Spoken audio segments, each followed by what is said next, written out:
कौन सी परिस्थिति उत्पन्न हुई कि भगवान श्री कृष्ण उन महात्मा विदुर के घर भोजन के लिए उनका आतिथ्य स्वीकार कर आए थे।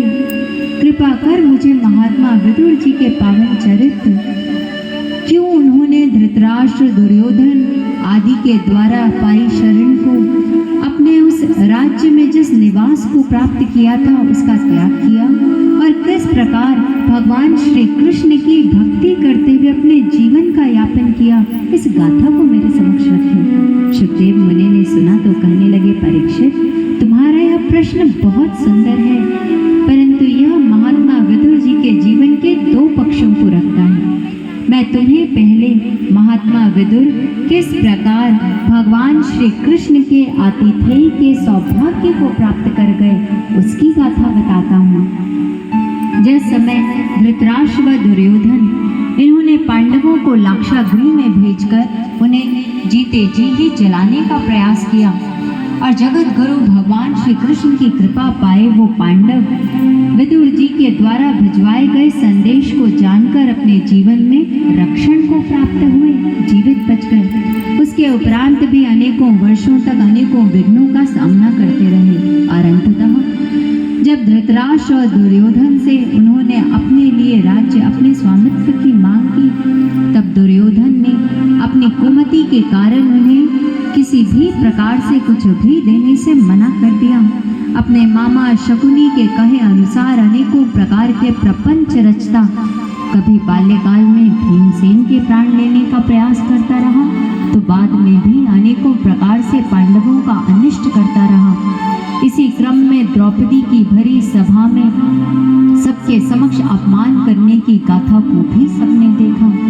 महात्मा विदुर इस सारे दृश्य को देखकर भी धृतराष्ट्र को राजनीति, विदुर नीति का उपदेश देते आए, परंतु अंततः स्वयं जगत गुरु भगवान श्री कृष्ण ही शांति दूत बनकर हस्तिनापुर पहुंचे हैं। उधर महात्मा विदुर क्योंकि इस अधर्म के ताप को सहन नहीं कर पा रहे थे, इसलिए उन्होंने पहले वही हस्तिनापुर से ही सन्निकट एक वन प्रदेश में अपनी कुटी का निर्माण किया था। वहां धर्म कर्म को करते हुए अपने जीवन का यापन कर रहे थे।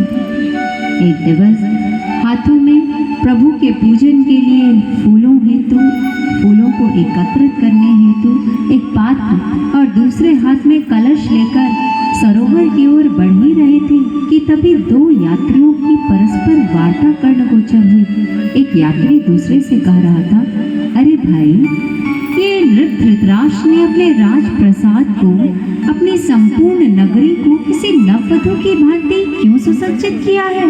ऐसा कौन सा विशेष अतिथि है जिसका आगमन इस नगरी में होने वाला है? हस्तिनापुर को हमने इस प्रकार सुसज्जित तो कभी नहीं देखा। दूसरे ने सुना तो कहने लगा, क्या तुम नहीं जानते? क्या सच में तुम नहीं जानते?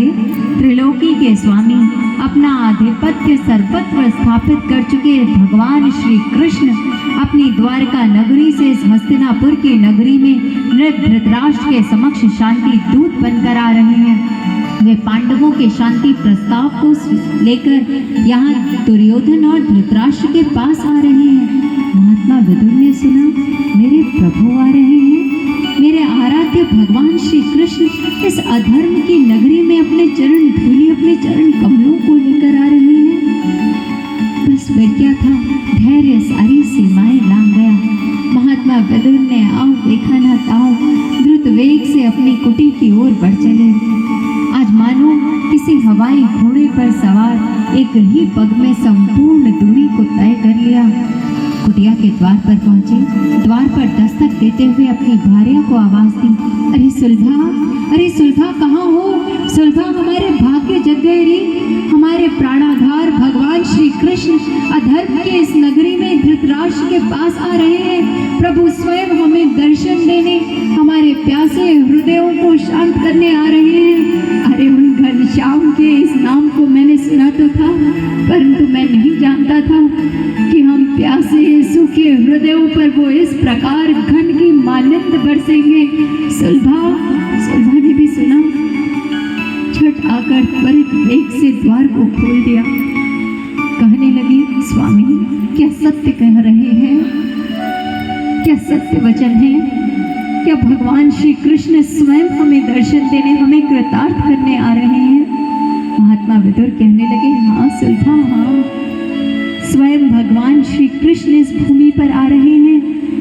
कहते हैं नदी सागर की ओर बढ़ती है, पर आज तो मानो सागर ही नदी को स्वयं में समाहित करने के लिए अपनी सारी सीमाएं लांघ कर आ रहा है, क्योंकि ये संसार का सागर नहीं, ये तो त्रिलोकी के नाथ असीम दया करुणा के सागर, करुणा निधान है। सुलभा ने सुना तो कहने लगी, तो फिर स्वामी देरी क्यों? शीघ्र अतिशीघ्र चलिए, कहीं ऐसा ना हो कि ये सुंदर अवसर हमारे हाथों से निकल जाए। महात्मा विदुर ने कहा, हाँ सुलभा, सत्य ही कहती हो। यहाँ से राजप्रासाद तक जाने के लिए बहुत अधिक दूरी को तय करना पड़ेगा। चलो अभी के अभी हम उस दूरी को तय करने हेतु इस यात्रा पर बढ़ चलते हैं। और महात्मा विदुरानी सुलभा के साथ धृतराष्ट्र के राजप्रासाद उस शाही मार्ग की ओर बढ़ चले। मार्ग के पास पहुंचकर देखा, मार्ग के दोनों ओर आज अपार जनसमूह एकत्रित है। सभी के नयन कटोरे मानो आज प्रभु के दर्शनों को स्वयं में समाहित करने के लिए आतुर हैं। इधर सुलभा कहने लगी, प्रभु अब और देरी मत कीजिए, प्रभु शीघ्र आइए। कब से ये प्राण आपके दर्शनों के लिए ही मानो प्रतीक्षारत हैं। मैंने तो कभी कल्पना भी नहीं की थी प्रभु कि इस प्रकार सहजता से, सुलभता से इस सुलभा को आपके दर्शन हो जाएंगे।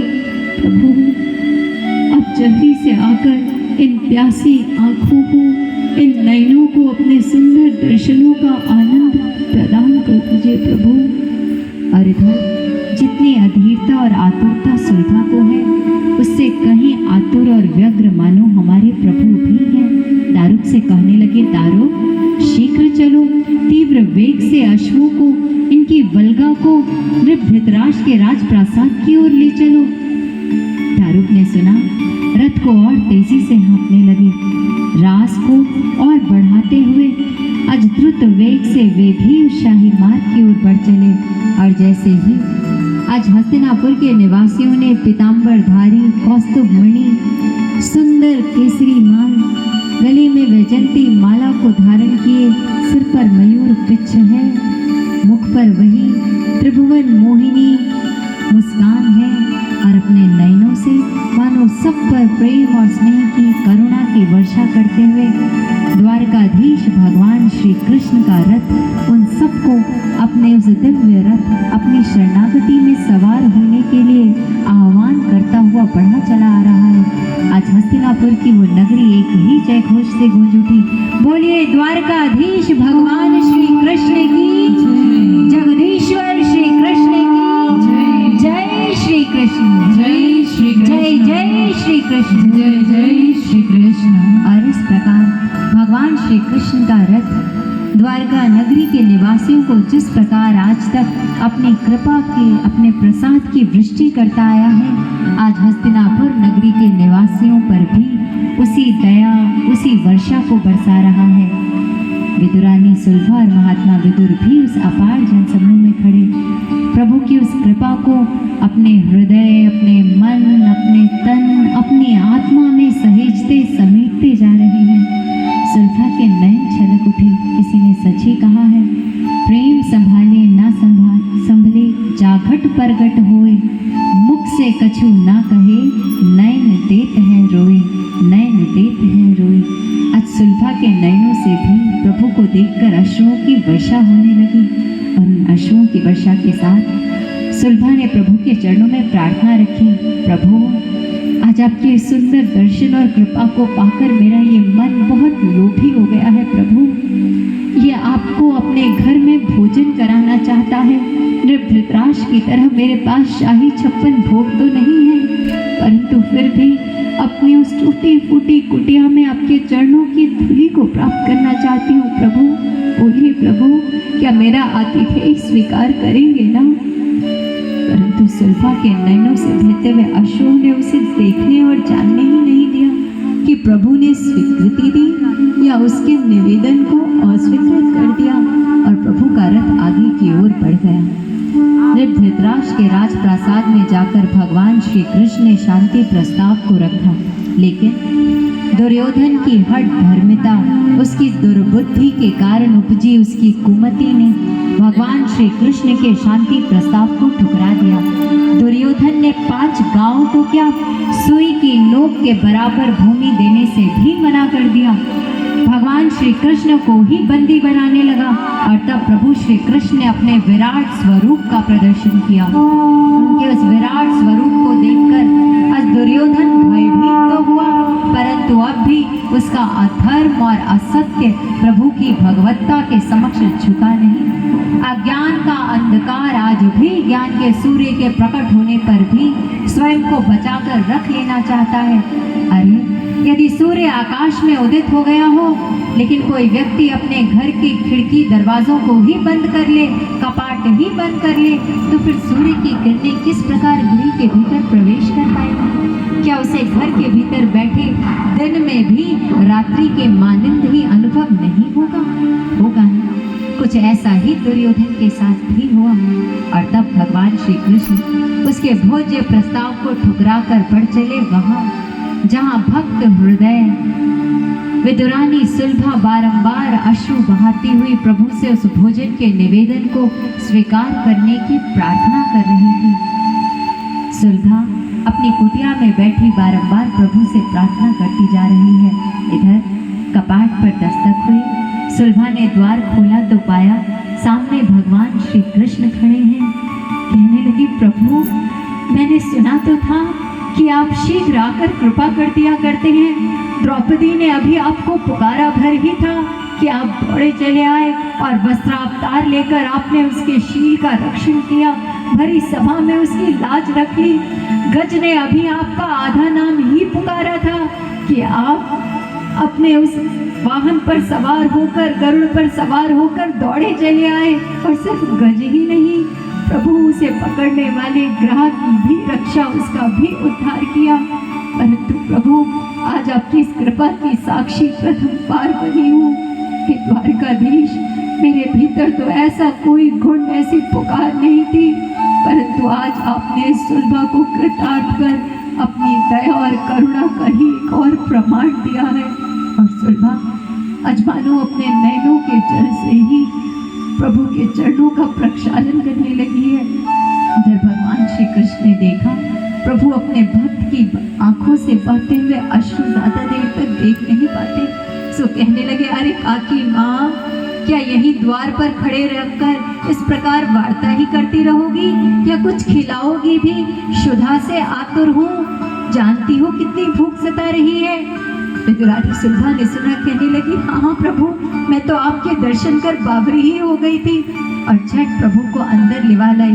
बावरों की नाई प्रभु को बैठने के लिए कहीं कोई स्थान दे पाए, क्या निर्णय ही नहीं कर पा रही है। प्रभु आगे बढ़े और स्वयं ही एक स्थान पर आसीन हो गए। फिर विदुरानी सुलभा गई और प्रभु के लिए भोजन ले आई, परंतु यह क्या, प्रभु को पहले फल खिलाना चाहती है, लेकिन केले को छीलकर गुदा एक और फेंकती जा रही है और छिलके प्रभु को अर्पित करती जा रही है।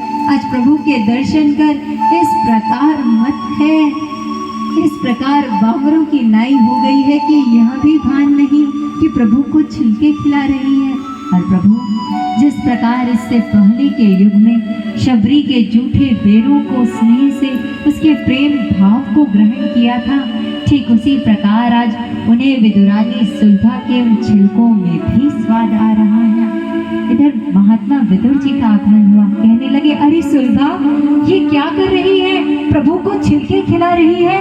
अरे प्रभु को तो सर्वोत्कृष्ट वस्तु अर्पित की जाती है। सुलभा ने कहा, कहने लगी, क्षमा कीजिए प्रभु, क्षमा कीजिए, मैं अभी आपके लिए भोजन ले आती हूँ। गई और जाकर साग ले आई और आकर प्रभु को आज साग ग्रहण करवा रही है। और हमारे प्यारे प्रभु, वो तो न छिलके खाते हैं, न साग, न माटी, न बेल, वे तो इन सब में छिपे अपने भक्तों के भावों को ग्रहण करते हैं। भाव का भूखा हूँ मैं और भाव ही एक सार है, भाव से मुझको भजो तो भव से बेड़ा पार है। बिना भाव के यदि कोई उन्हें राजमहल शाही वस्तुएं भी दे दे तो भी वे स्वीकारते नहीं, और भावों से उन्हें कोई पत्ता तक अर्पित कर दे तो वे उसे भी सहर्ष ग्रहण कर लेते हैं। ऐसे ही है हमारे प्रभु। और यह सिर्फ द्वापर युग में ही नहीं हुआ, प्रभु का यह उद्घोष सिर्फ उस युग के लिए ही नहीं है, इस युग में भी प्रभु इसी प्रकार अपने प्रेमी भक्तों पर उनके प्रेम भाव को ग्रहण करते हुए अनुग्रह करते हैं। उड़ीसा प्रांत का इस कलयुग के समय का ही एक वर्णन आता है। उड़ीसा प्रांत में एक भक्तिमती महिला थी, विदुरानी सुलभा की ही तरह, जिनका नाम था कर्माबाई जी। कर्माबाई जी के जीवन में अनेकों प्रकार के दुख थे। सगर्भा थी तब पति की मृत्यु हो गई, पुत्र उत्पन्न हुआ, किसी प्रकार उसका लालन पालन किया, विवाह किया, परंतु जब पुत्र वधू सगर्भा थी तब पुत्र की भी मृत्यु हो गई। किसी प्रकार इस दुख को सहन किया। जो पोता जन्म लेता है उसका लालन पालन करने लगी, लेकिन कुछ ही समय के उपरांत उसकी भी मृत्यु हो गई। अब दोनों सास बहू व्यथित हो उठी, प्रभु हम क्या करें, जीवन में इस प्रकार दुख है, आपसे अनन्य प्रेम किस प्रकार करें, क्योंकि जान गए इन दुखों के मध्य आपकी भक्ति ही सर्वस्व है। तब प्रभु की प्रेरणा और कृपा से एक संत आए, आकर उन्हें उनके अंतर्घट में परमात्मा का दर्शन करवाकर परमात्मा से प्रेम उपजाया। कहते हैं ना, प्रभु को देखकर ही प्रभु से प्रेम उपजता है। प्रभु के दर्शन कर भीतर में वास्तविक प्रभु के प्रति अनुराग उत्पन्न होता है।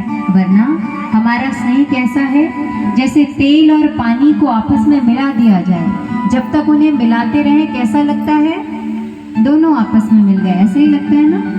और जैसे ही उन्हें मिलाना छोड़ दो, पानी नीचे और तेल कहाँ रह जाता है, ऊपर, अलग अलग, ऐसा ही होता है ना। इसी बात को संतों ने भी हमें समझाया।